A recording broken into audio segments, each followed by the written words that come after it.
ಪ್ರೀತಿಯುಳ್ಳ ದೇವಜನರೇ, ನಿಮ್ಮೆಲ್ಲರಿಗೂ ಯೇಸು ಕ್ರಿಸ್ತನ ಶ್ರೇಷ್ಠವಾದ ನಾಮದಲ್ಲಿ ವಂದನೆಗಳು.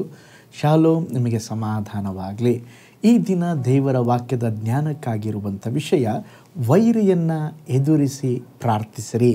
ಅದಕ್ಕೆ ಆಧಾರವಾಗಿ ನೆಹೆಮೀಯನ ಗ್ರಂಥ 1ನೇ ಅಧ್ಯಾಯ 11ನೆಯ ವಚನ, ಸ್ವಾಮಿ ಕೃಪೆ ಮಾಡು, ನಿನ್ನ ಸೇವಕನಾದ ನನ್ನ ಪ್ರಾರ್ಥನೆಗೆ, ನಿನ್ನ ನಾಮ ಸ್ಮರಣೆಯಲ್ಲಿ ಆನಂದಿಸುವ ನಿನ್ನ ಭಕ್ತರ ಪ್ರಾರ್ಥನೆಗೆ ಕಿವಿಗೊಡು. ನಿನ್ನ ಸೇವಕನೇ ಹೊತ್ತು ಆ ಮನುಷ್ಯನ ದಯೆಗೆ ಪಾತ್ರನಾಗಿ ಕೃತಾರ್ಥನಾಗುವಂತೆ ಅನುಗ್ರಹಿಸಬೇಕೆಂದು ಪ್ರಾರ್ಥಿಸಿದೆನು.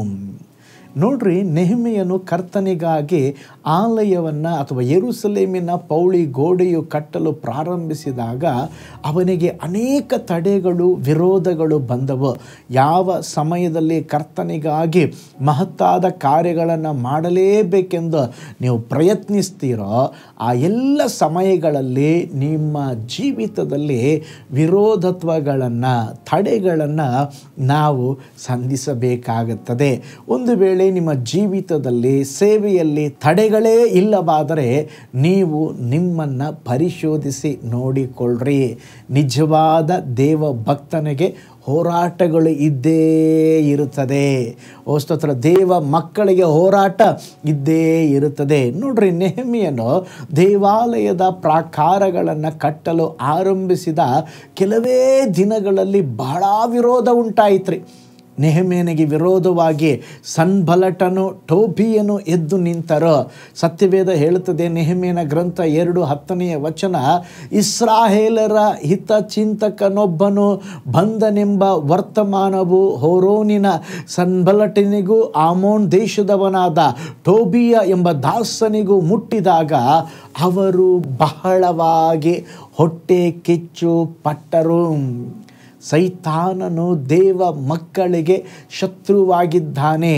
ಕರ್ತನಿಗಾಗಿ ನೀವು ಯಾವುದೇ ಕಾರ್ಯಗಳನ್ನು ಮಾಡಲು ಪ್ರಾರಂಭಿಸಿದ ಕೂಡಲೇ ಕರ್ತನ ವೈರಿಗಳು ನಿಮ್ಮನ್ನು ಕುಚೋದ್ಯ ಮಾಡಲು ಆರಂಭಿಸುವರು.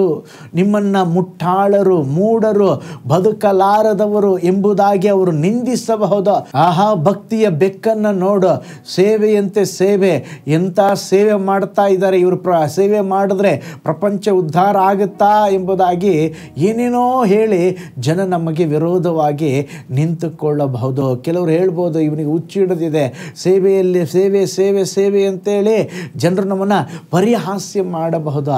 ಆದರೆ ನೋಡ್ರಿ, ನೆಹೆಮೀಯನು ಅವನ ಜೀವಿತದಲ್ಲಿ ಈ ಇಬ್ಬರು ವಿರೋಧಿಗಳು ತಮ್ಮ ವಿಷಪೂರಿತವಾದ ನಿಂದೆಯ ಮಾತುಗಳಿಂದ, ಪರಿಹಾಸ್ಯದ ಆ ಮಾತುಗಳನ್ನು ನೆಹೆಮೀಯನು ಕೇಳಿಸಿಕೊಂಡಾಗ ಅವರು ಏನು ಹೇಳ್ತಾ ಇದ್ದಾರೆ ಅಂತ ಹೇಳಿದ್ರೆ, ಇವನು ಕಟ್ಟುವಂಥ ಕಲ್ಲು ಗೋಡೆಯ ಮೇಲೆ ನರಿ ಹಾರಿದರೆ ಅದು ಬಿದ್ದೋಗ್ಬಿಡ್ತದೆ, ಅವರು ಕಟ್ಟುವಂಥ ಆ ಗೋಡೆ ಬಿದ್ದೋಗ್ಬಿಡ್ತದೆ ಎಂಬುದಾಗಿ ಬಹಳ ನಿಂದಿಸಿದರು.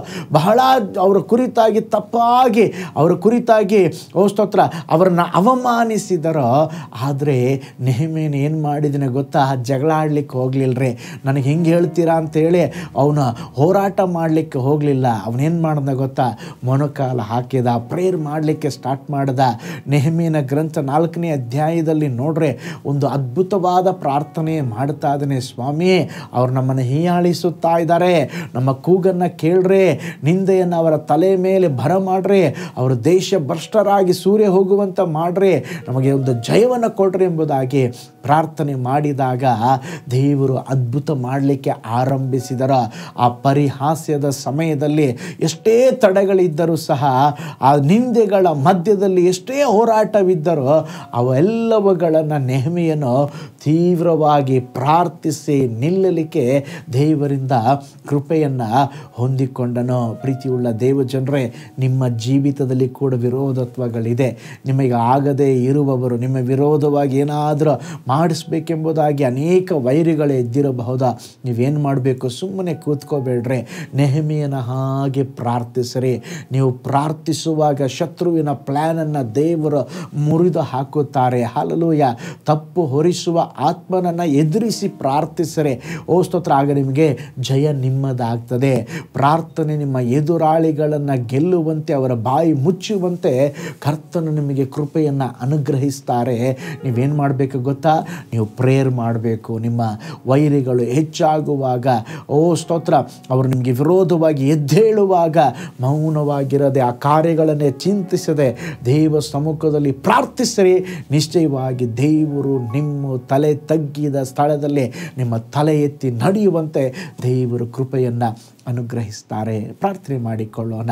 ಪರಲೋಕದಲ್ಲಿ ವಾಸ ಮಾಡುವ ನಮ್ಮ ತಂದೆಯಾದ ದೇವರೇ, ಈ ಅದ್ಭುತವಾದ ದಿನಕ್ಕಾಗಿ, ಸಮಯಕ್ಕಾಗಿ ನಿಮ್ಮನ್ನು ವಂದಿಸ್ತೇವಪ್ಪ. ಹೇಗೆ ನೆಹೆಮೀಯನ ಜೀವಿತದಲ್ಲಿ ಹೋರಾಟಗಳು, ಉಪದ್ರವಗಳು, ಬಾಧೆಗಳು ಬಂದವು, ಅವೆಲ್ಲವುಗಳ ಮಧ್ಯದಲ್ಲಿ ಅಪ್ಪ ಅವನು ಪ್ರಾರ್ಥಿಸಿದಾಗ ನೀವು ಬಲಪಡಿಸಿದಿರಿ. ಪ್ರಾರ್ಥಿಸಿದಾಗ ಶತ್ರುವಿನ ಕ್ಯಾಂಪ್ ಒಳಗೆ ಒಂದು ಕನ್ಫ್ಯೂಷನ್ನ ಕೊಟ್ಟರೆ ದೇವರೇ, ಪ್ರಾರ್ಥಿಸಿದಾಗ ಜಯದ ಮೇಲೆ ಜಯ ಕೊಟ್ಟರೆ, ಅದೇ ವಿಧದಲ್ಲಿ ನಿನ್ನ ಜನರಿಗೂ ಒಂದು ಜಯ ಉಂಟಾಗಲಿ, ಬಿಡುಗಡೆ ಉಂಟಾಗಲಿ, ಅದ್ಭುತ ನಡೆಯಲಿ. ನಮ್ಮ ಪ್ರಾರ್ಥನೆ ಕೇಳಿದ ಪ್ರೀತಿಗಾಗಿ ಸ್ತೋತ್ರ, ಯೇಸುವಿನ ಹೆಸರಿನಲ್ಲಿ ತಂದೆಗೆ, amen, amen. Praise the Lord. ಹಾಗಾದರೆ ಹೋರಾಟಗಳ, ನಿಂದೆಗಳ, ಪರಿಹಾಸ್ಯಗಳ ಭಯಪಡಬೇಡ್ರಿ.